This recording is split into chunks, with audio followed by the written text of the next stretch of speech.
In 2003, a man named Harold Rivers gave a single interview to a music journalist in Nashville. He was 71 years old.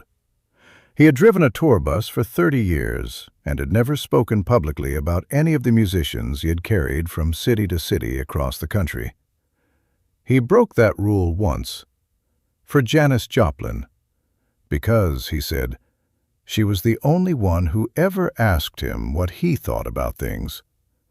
Not what he thought about the music, what he thought about things. Harold Rivers was born in 1932 in a small town outside Memphis, Tennessee. He had learned to drive the way men of his generation learned most practical skills, by necessity, by watching someone who already knew, and by the specific education of making mistakes in circumstances that did not allow for many mistakes. He had driven trucks before he drove buses. He had driven buses before he drove tour buses. By 1968, he was working for a company in Nashville that contracted drivers to music tours. The infrastructure that existed beneath the visible surface of the music business. The network of people whose names did not appear on album covers or concert programs, but without whom the music would not move from one city to the next. He was good at his job. He was on time. He kept the bus clean. He knew the routes and the truck stops and the motels and the specific geography of the American interstate system at 3 in the morning when everyone else on the bus was asleep or close to it. He was quiet. This was considered a virtue in his line of work. The musicians did not want to be talked to by the driver. They wanted to be moved from one place to another without the moving itself requiring anything from them. Harold understood this. He had driven enough tours to understand that the bus was a container, a pressurized environment where famous people could stop being famous for the hours between cities and simply be exhausted and human and not required to perform anything for anyone. His job was to protect that, to drive the route and keep his eyes on the road, and let the people in the back be whatever they needed to be between performances. He met Janis Joplin in June of 1969.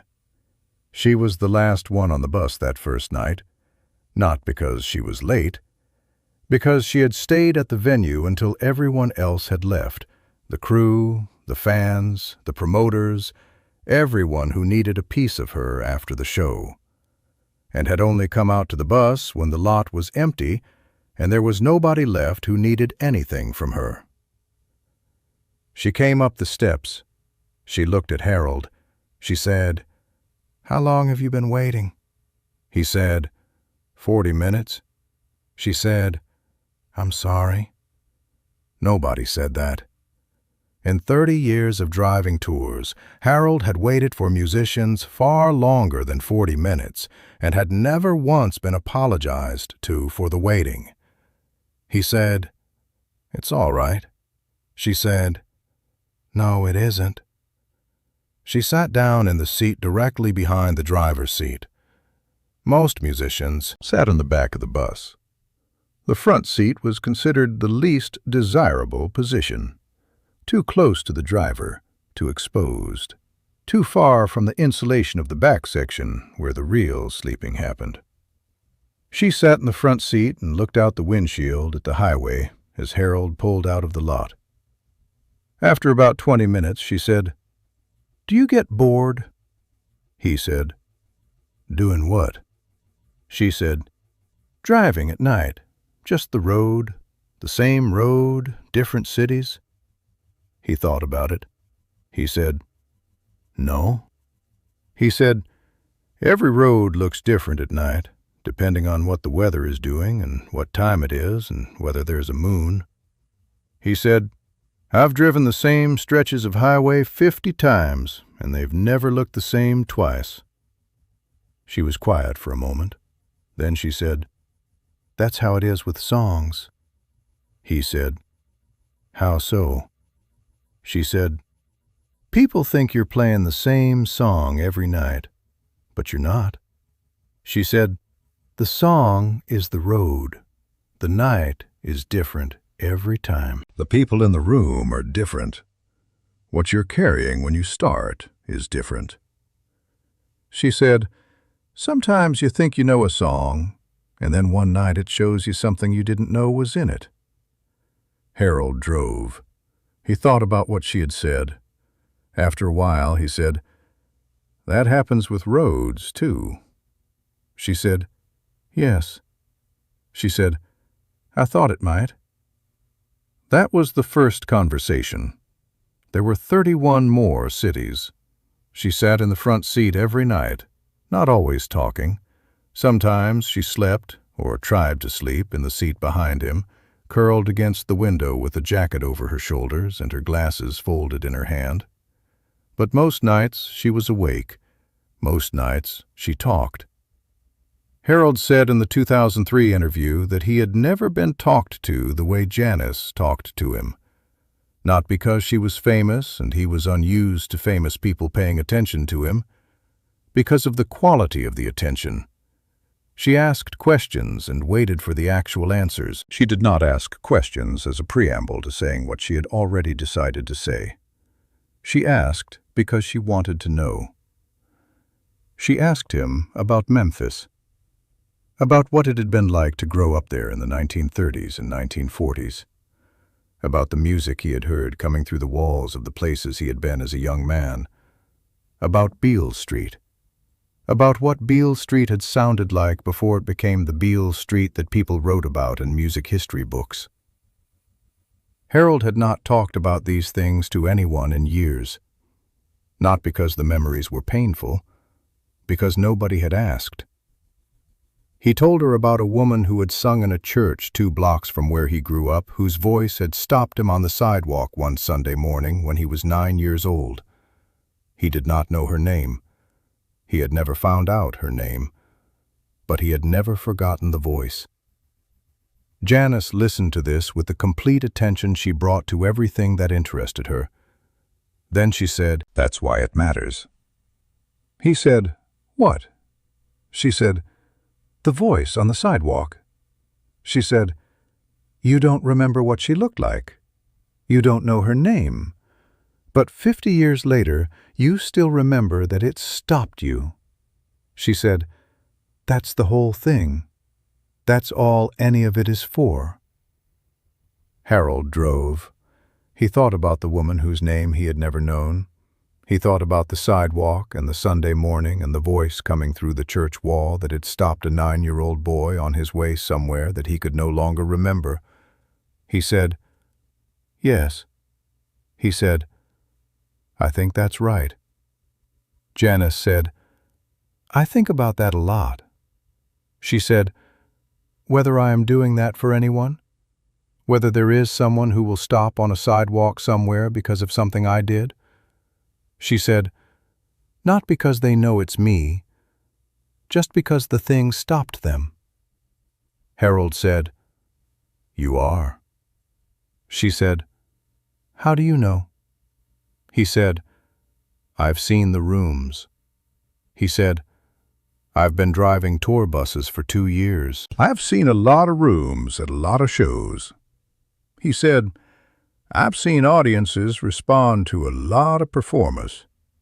He said, "What happens in a room when you sing is different." She was quiet. Then she said, "Different how?" He said, "Most performers make the audience feel like they are watching something." He said, "You make them feel like something is happening to them." She did not say anything for a long time after that. Harold drove. The highway moved through the dark the way highways do at 2 in the morning, steady, unmarked, the headlights picking out only the next quarter mile and leaving everything else to be imagined. Then she said, "Thank you." He said, "It's the truth." She said, "I know." She said, "That's why thank you.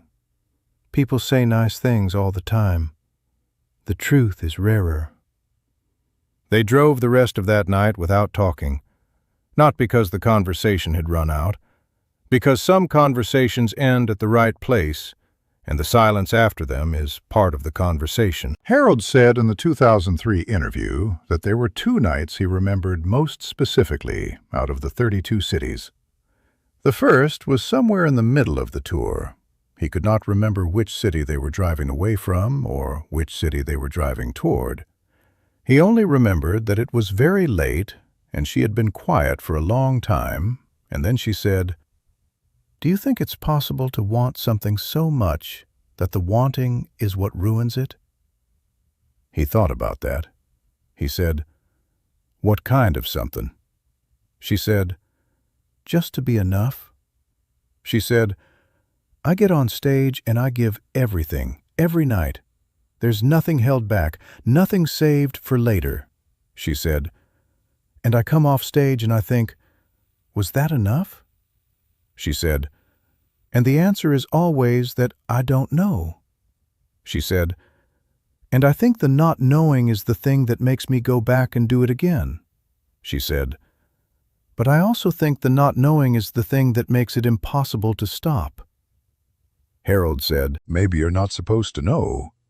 She said, "What do you mean?" He said, "Maybe the not knowing is the point." He said, "If you knew it was enough, you might stop." He said, "And then the people on the sidewalk would stop stopping." She thought about that. She said, "That's either the most comforting thing anyone has ever said to me, or the most terrifying." He said, "Probably both." She said, "Yes." She said, "Probably both." That was the first night he remembered most. The second was the last night, December 1969, the last city of the tour. He pulled up to the venue. Everyone got off the bus. Janis was last again, the way she had been first night. She came to the front of the bus and stood at the top of the steps and looked at Harold. She said, "It was good talking to you." He said, "Yes, it was." She said, "I mean it." He said, "I know." She said, "Not many people let you finish a sentence." He said, "Not many people have something worth finishing." She smiled. She said, "Are you on the next tour?" He said, "I don't know yet." She said, "I'll ask for you." He said, "You don't have to do that."